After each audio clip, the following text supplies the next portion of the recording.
السلام علیکم. عزتمنو، د اویس د قتل په باره کې منظور پښتون څه ویلي دي. منظور پښتون وایي چې د اویس قاتل چې ګرفتار شي نو دا به عدالت نه پیش کوي، دا به سمدستي سرعام په چوک کې پانسي کوي.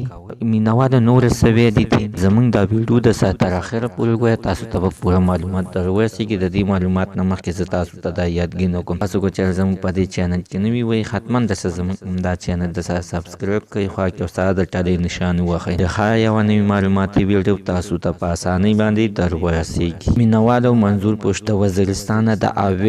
اویس پلار صاحب په غم کې شریک شوی دی او ورته ویلي دي دا ستا زوی نه، دا د دې قوم بچی دی، دا ستا زوی سره دا ظلم نه ده شوی، دا د دې قوم بچي سره ظلم شوی دی او ټول قوم د باید چې راپاسي او د دې د قوم او د خپل د بچي د پوستې وکړي. دا موږ په ټولو باندې دا فرض ده چې موږ د دې ماشوم د پوست وکړو او دا غوښتنه ترې کوو چې د اویس قاتل عدالت ته د پیش نشي او دا د سرعام د چا سره په چوک کې د پانسي شي چې سبا بل کس تم دغه شانتې کار نه کوي چې خلک ترې عبرت واخلي. منظور پښتون همیشه د ظلم خلاف ده او د ظلم خلاف اواز اوچت کړی دی، نه هم نشي برداشت کولی چې په یو ځای کې ظلم وشي او خلک پرې خاموش پاتې شي. منظور پښتون وایي ما ته پته ولګېده چې دا قشانتې یو ګلالي خلک سره دغه بېدردۍ سره قتل کړی دی او بیا یې کته په پټو کې غورځولی دی. نو منظور پښتون واضحه کړه، ویلې چې زه زما نشو برداشت کولی او زړه مې غوښتل چې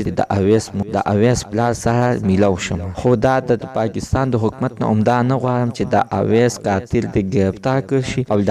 عدالت ته ولېږي، نه جاري کړي چې دا د سرعام په چوک کې پانسي شي، سزای موت میلاو شي، ټول عمر به قیدي کې او هېڅ څه پر پیدا یې نشته. عزتمن، زموږ نننۍ معلومات د دې ځای پورې د نوي معلومات دپاره تاسو زموږ همدا چینل د سره سبسکرایب کړئ او سره د ټلۍ نښان ووهئ چې ښایي یوه نوې معلوماتي ویډیو تاسو ته په اسانۍ باندې در ورسېږي.